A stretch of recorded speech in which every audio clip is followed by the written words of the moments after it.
Welcome to the Epic Score Podcast. I'm your host, Gabe Shadid. Today's chat is a quick story about something cool that happened at Epic Score recently. In 2023, the rap artist Drake sampled our music into one of his songs. I got a call one day from one of the salespeople at APM, our USA distributor, saying that a deal had been finalized to license Epic Score's music into Drake's song First Person Shooter featuring J. Cole. His producers had sampled our song Redemption into First Person Shooter, and we were going to be fully credited in the song. Redemption was composed by Snor Tidemand, and he was being credited as one of the songwriters. And Epic Score's BMI publishing entity, Digital Storm, was being credited as one of the publishers on the song. This was definitely a first for Epic Score. I was not aware of us ever having been sampled before. So I figured it was going to be a wild ride. I mean, Drake is one of the world's top rappers. His streaming numbers are incredible. He has more than 24 songs that have more than 1 billion streams just on Spotify. He's a streaming machine. So the question was, what does this mean for Epic Score? In theory, you could be sampled into anything, but does it ever go anywhere? Well, I'm happy to say it's been a very interesting experience. The new Drake album was called For All the Dogs, and the launch was huge. It went platinum in less than 2 months. 2 weeks after the album was released, the song First Person Shooter debuted at #1 on the Billboard Hot 100 chart. I looked at some of the numbers, and at the time, only 72 songs in the history of Billboard charts have ever debuted at #1. So the song did amazingly well, and now the album has gone triple platinum. And at the time of this podcast, First Person Shooter has almost 500 million streams just on Spotify. I'd guess between all of the platforms, it's probably approaching 1 billion streams. What an incredible experience it's been to be a part of that song. I didn't have any prior experience in rap or pop music, so everything was new. I wondered, what can a Billboard Hot 100 #1 hit pay in royalties? That's a reasonable question, right? Well, good luck finding that answer. Back in the 90s, album sales and radio airplay were the dominant forms of distribution, and it was pretty well known what a #1 hit was worth. But in the world of streaming, it's just a whole different ballgame. I even talked to a forensic accountant who scours millions of lines of royalty reports, and she couldn't say what a #1 hit would pay. So we were just going to have to wait and see how it all unfolded. So after about 9 months, BMI started paying royalties on the song, and that was cool. But then one day, BMI sent out an email to a bunch of people, me included. Basically, it said, "Hey everybody, we need you all to restate your claims and percentages on the Drake song." For us, it was pretty simple. We had a clear contract that spelled out all this stuff. So we provided the information, and there was a bunch of emails flying around for a couple of weeks from all the people. And then BMI comes back and is like, yeah. So there's too many people making claims on this song. In the world of royalties, the claims of ownership should add up to 200%. The writers should add up to 100%, and the publishers should add up to 100% for a total of 200%. And all the claims that came in added up to quite a bit more than 200%. And BMI was like, we're going to stop paying on this until we sort this out. And oh my gosh, people freaked out on BMI. And BMI was basically like, hey, we're not getting sued over this. So it took over 9 months to hash it out. And it finally got sorted, and BMI started paying again. But it was fascinating to see how people were trying to muscle in on the song.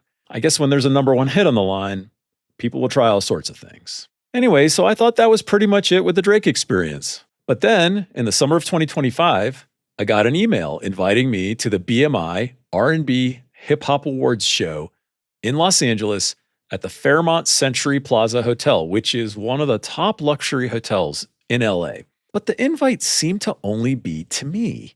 There was no indication that I could bring a guest, at least not that I could tell. It said it was a personal invite just to me and that the event was at capacity and they could not accommodate guests. I knew nothing about this award show, and I was a little apprehensive about just going by myself.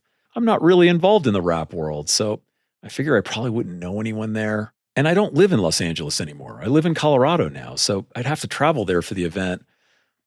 Well, I decided to go. What I really didn't know was, what kind of award show was it?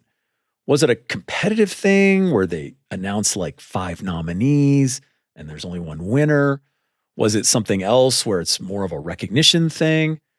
I guess I was worried that I would go through all the trouble to go and then just be a nominee in some category and probably not win or whatever. So I arrive at the event, I check in, I get my wristband. I'm trying to understand the logistics of how the event is getting going. And I can see there's a line that a lot of people are getting into. It's a line to get into the red carpet area. And you can see in that area, people are taking pictures and hamming it up in front of the step and repeat backdrops. And I'm like, I'd like to go on the red carpet. But no, my wristband does not allow for that. Bummer. So I go into the big ballroom to find my table, and the venue is enormous. I'm guessing 700 people were at this event. There's open bar, dinner's being served.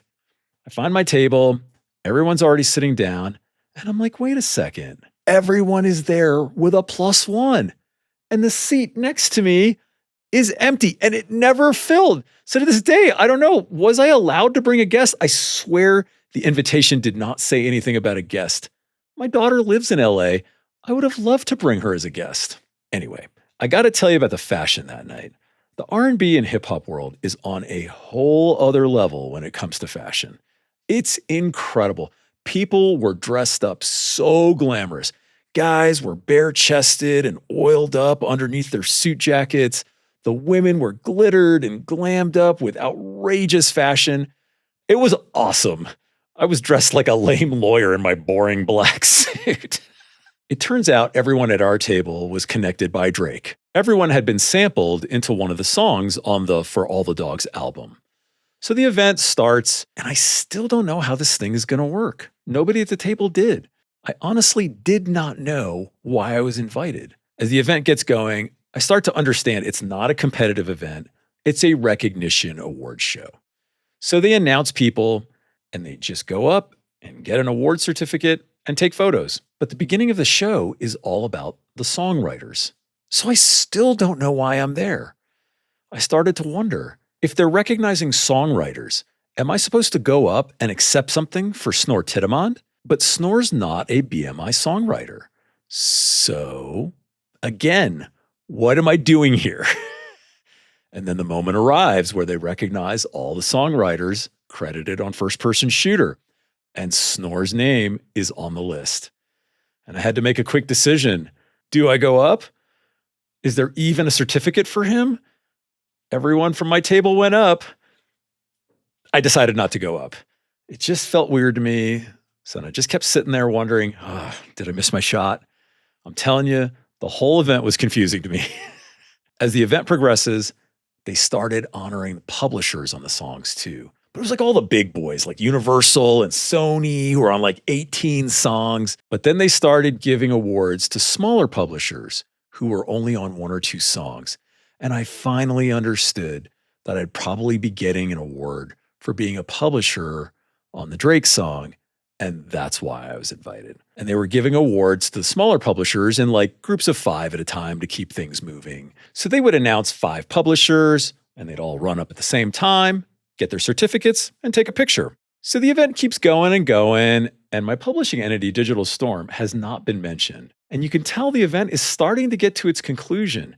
And finally, the second to last grouping of awards, they call Digital Storm and have the name up on the big screen. So I run up there along with the other publishers. I get on stage and they can't find my award certificate. And I'm like, man, this event is just not running smoothly for me. I talk to the host. They say they'll figure it out later. So I just jump in the photo without my certificate, which was a little odd, but it was fine. So I get back to the table, sort of confused. And one of the people at my table is returning from the stage waving a certificate in her hand. She has my certificate. It turns out the plastic protective sleeve of my certificate stuck to hers, and they gave her both by accident. So yay, I had my certificate. And here it is. It's really nice. In the end, I'm very glad I went. You know, there's over 20 songs on the Drake album, and they were not all getting awards. I think maybe only 3 or 4 songs were getting awards. So I'm quite honored to be able to get such a thing. I'm just laughing at myself for having absolutely no idea how the event would play out. And you know, now that I know I was an award recipient, I've been asking myself, why wouldn't they let me on the red carpet to get some fun pictures? Ah, well, some things in life are a mystery, I guess. So there you have it. My adventures with Drake and the world of hip hop.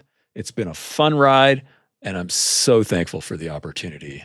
But I'm curious, would you have pushed the agenda harder about bringing a guest?